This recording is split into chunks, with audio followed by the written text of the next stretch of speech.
Assalamualaikum warahmatullahi wabarakatuh. Perkenalkan, kami dari kelompok 5 yang beranggotakan 5 orang.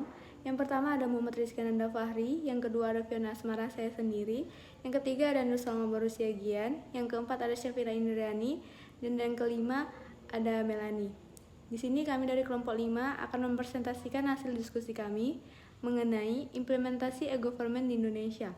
Baiklah, untuk mempersingkat waktu, maka presentasi ini akan saya lanjutkan kepada Melani sebagai penyaji pertama. Kepada Melani dipersilakan.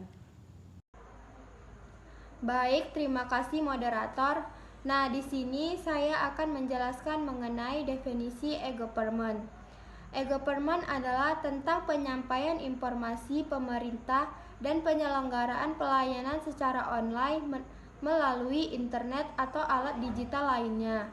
Sedangkan menurut Holmes tahun 2000, e-government didefinisikan sebagai kegunaan teknologi informasi untuk memberikan atau menyajikan pelayanan kepada publik dengan lebih nyaman, berorientasi pada konsumen, mengefektifkan biaya, dan secara keseluruhan merupakan cara yang lebih baik dari sebelumnya. Yang kedua, faktor-faktor yang menimbulkan penerapan e-government.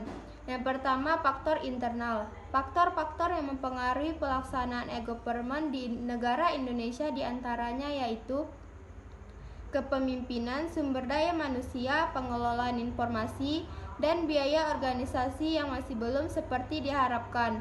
Nah, yang kedua, faktor eksternal. Faktor yang mempengaruhi pelaksanaan e-government yakni sejarah, budaya, pendidikan, pandangan politik, kondisi ekonomi dari negara Indonesia. Baik, saya akan melanjutkan dari saudari Melani.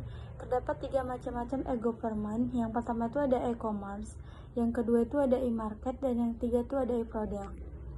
Pelaksanaan e-government di instansi pemerintahan. Contoh aplikasi e-government yang sudah diimplementasikan di Indonesia oleh Dinas Kependudukan dan Pencatatan Sipil yaitu pelayanan KTP online. Pelayanan KTP online yaitu sebuah aplikasi untuk pembuatan kartu tanda penduduk secara online baik bagi yang akan membuat KTP baru maupun yang akan melakukan perpanjangan. Dengan aplikasi ini, pemohon KTP dapat melakukan permohonannya secara langsung dengan mengklik menu yang tersedia pada website.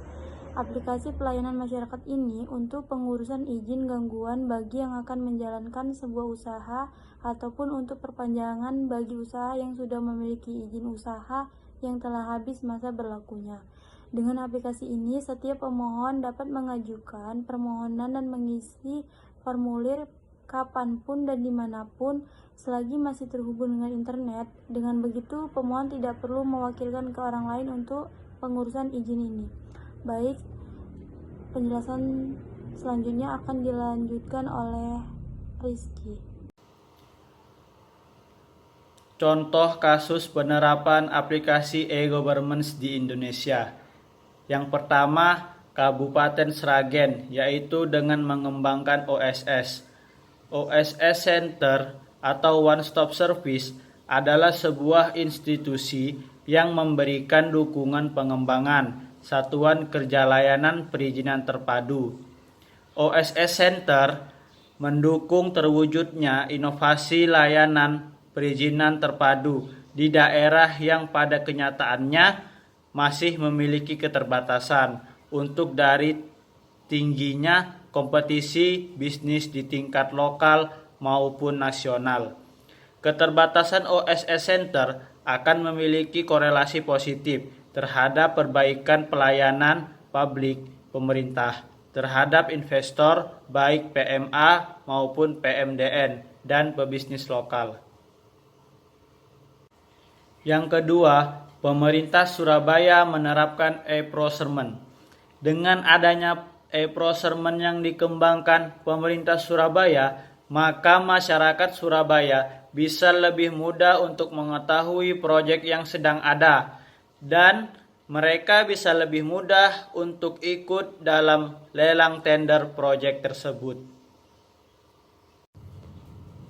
Yang terakhir, Badan Pengkajian dan Penerapan Teknologi atau BPPT BPPT termasuk salah satu bagian pemerintahan yang telah mengembangkan sebuah sistem TEWS yang sering disebut dengan Tsunami Early Warning System. Sistem ini digunakan sebagai pemberi sinyal dari pusat yang menandakan kemungkinan adanya tsunami. Dan jika sistem di pusat menerima sinyal dari satelit bahwa di suatu tempat akan terjadi tsunami, maka sistem control room akan menemukan sirene yang akan dibunyikan. Dan jika mengirim SMS secara langsung kepada orang-orang yang berwenang di daerah di mana kemungkinan tsunami itu akan terjadi, supaya bisa diinformasikan ke masyarakat, maka sistem TEWS ini menggunakan sistem jaringan yang sangat kompleks. Dan setiap peralatan yang digunakan telah menggunakan internet protokol yang spesifik. Baiklah, saya akan melanjutkan presentasi dari kelompok kami, yaitu tentang tata cara pengelolaan e-government. Dalam pengelolaannya, e-government pertama-tama yang harus dilihat adalah bagaimana sistem pemerintah berjalan sebelum penerapan e-government. Karena untuk menjalankan e-government perlu suatu sistem informasi yang baik, teratur, dan sinergi dari masing-masing lembaga pemerintahan. Sehingga dari kesemuanya bisa didapatkan suatu sistem informasi yang terjalin dengan baik. Sedangkan untuk mewujudkan sistem informasi yang baik, teratur, dan sinergi antara lembaga pemerintahan, maka sistem informasi dari masing-masing lembaga pemerintahan harus memenuhi suatu standar sistem informasi, di mana standar ini meliputi persyaratan minimal untuk faktor-faktor dari sistem informasi tersebut. Nah, selanjutnya saya akan membahas tentang kendala dalam pengaplikasian e-government.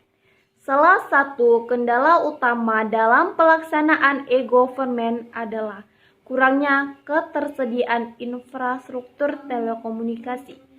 Jaringan telepon masih belum tersedia di berbagai tempat di Indonesia.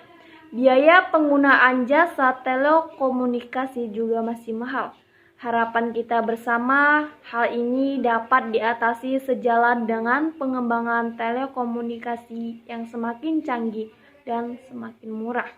Kendala lainnya adalah masih banyaknya penyelenggara pelayanan publik baik di pusat maupun daerah yang belum mengakomodir layanan publiknya dengan fasilitas internet. Baiklah, mungkin itu saja yang dapat kami sampaikan. Lebih dan kurangnya kami mohon maaf. Billahi fisabilillah wastabiqul khairat. Assalamualaikum warahmatullahi wabarakatuh.